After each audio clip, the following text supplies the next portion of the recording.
ఆరోగ్యం కాపాడుకోవడానికి ఎక్కడెక్కడ పుస్తలు కుదబెట్టి ఆస్తులను నమ్ముకొని హాస్పిటల్లో చేరి ప్రాణం కాపాడుకోవాలనే ఉద్దేశంతో అన్నీ అమ్ముకొని ఆరోగ్యం చక్కదిద్దుకుంటే సీఎం రిలీఫ్ ఫండ్ మార్గాన ముఖ్యమంత్రి సహాయం నుంచి ఏమైనా అరకొరగా వస్తాయన్న ఉద్దేశంతో పుస్తలు కుదబెట్టి ఈ వ్యక్తి విజయలక్ష్మి అనే వాళ్ళు ఇట్లాంటి వాళ్ళు ఎంతమంది చేసుకున్నారు.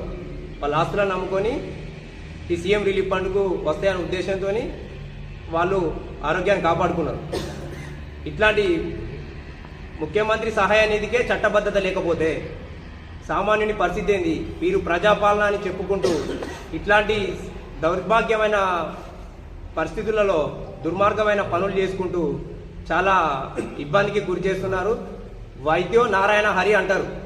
మీరు డాక్టర్ మా శంకరపట్నం మండలం 119 నియోజకవర్గాల్లో మా మానకొండ నియోజకవర్గంలో శంకరపట్నం మండలం ఒకెత్తు. ముఖ్యంగా ఏంటంటే మాకు డాక్టర్ కవ్వంపల్లి సత్యనారాయణ గారు కాంగ్రెస్ పార్టీ తరఫున వీరు డాక్టర్ వృత్తిలో కొనసాగుతున్నారు. వీరు గౌరవ డాక్టర్ గారు. మీ వృత్తిలోనే మీ హాస్పిటల్కు చాలా మంది వస్తారు. కొందరు పేదవాళ్ళు కాళ్ళు మొక్కుతారు, ఏళ్ళు మొక్కుతారు. ఏదో విధంగా మీకు చేతనైనంతగా డబ్బులు కూడా మీరు కన్సెషన్ చేస్తూ ఉంటారు. మీకు తెలిసి జరుగుతున్నదా మీ ఆఫీస్లో? మీకు తెలియక జరుగుతున్నదా? ఈ మామూలుగా సీఎం రిలీఫ్ ఫండ్ చెక్కులు ఎవరికి వస్తాయి? సీఎం ఆఫీస్ నుండి ఎమ్మెల్యే గారు క్యాంప్ ఆఫీస్కి వస్తాయి. క్యాంప్ ఆఫీస్ నుంచి ఎవరికి వస్తారు? ఎట్లా డిస్ట్రిబ్యూట్ అవుతాయి?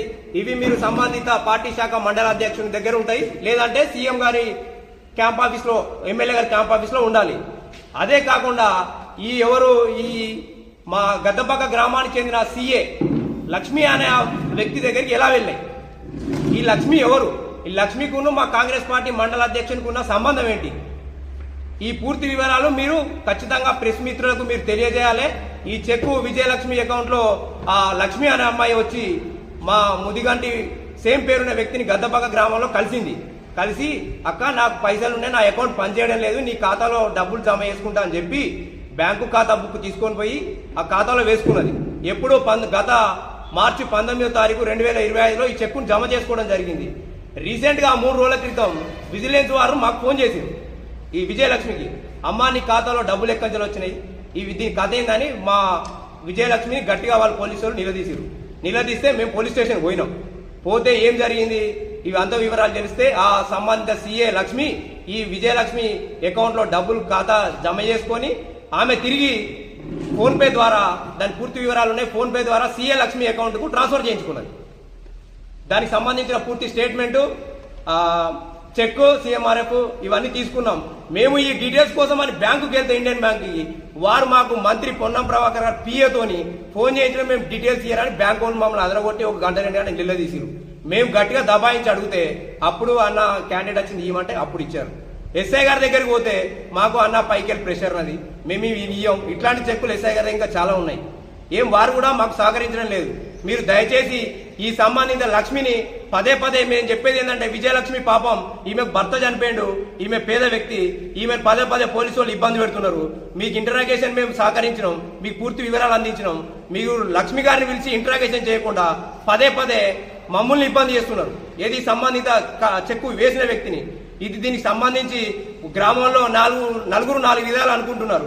ఈ సంబంధిత లక్ష్మికును ఈ బసయ్య గారికి ఏమో దగ్గర సంబంధాలు ఉంటేనే చెక్కు రిలీజ్ అయిందని చెప్పేసి నానా అపోహలు అంటున్నాయి. ఇదేంది? ఈ సంబంధం కాస్త బయటికి రావాలి. ఇది ఎందుకు వచ్చినాయి? ఈ చెక్ ఎక్కడ ఉండాలి? క్యాంప్ ఆఫీస్లో ఉండాలి, లేదంటే పార్టీ ప్రెసిడెంట్ దగ్గర ఉండాలి, లేకపోతే లబ్ధిదారుని దగ్గరికి పోవాలి. ఈ 3 కాకుండా అనామకురైన సీఏ గారి దగ్గరికి చెక్ ఎట్లా పోతుంది? ఈ సీఏ గారు సంబంధిత వ్యక్తికి ఖాతాలో వేసి మళ్ళీ తిరిగి వాళ్ళు ఎట్లా డిపాజిట్ చేసుకుంటారు? దీనికి సంబంధించిన పూర్తి వివరాలు కాంగ్రెస్ పార్టీ మండల అధ్యక్షుడు అయితేనేమి, కాంగ్రెస్ పార్టీ ఎమ్మెల్యే గారు డాక్టర్ వృత్తిలో ఉన్నారు. మీకు తెలిసి జరుగుతున్నాయా, మీకు తెలియక జరుగుతున్నాయా మాకు సంబంధం. మీరు మాత్రం దీనికి సంబంధించిన పూర్తి వివరాలు మీరు ప్రెస్ మీట్ పెట్టి అప్పచెప్తారా, లేకపోతే ఎట్లా? ఈ విజయలక్ష్మి దగ్గరికి ఎవరిచ్చారు చెక్కు? ఇది ఆమెను ఎందుకు పోలీసు వాళ్ళు ఇబ్బంది పెడుతున్నారు? ఆమె మీద కేసు అయింది. మీరు ఇవరకు ఎస్ఐ గారు కూడా లక్ష్మిని పిలిచి ఇంటరాగేషన్ చేయట్లేదు అసలుకే.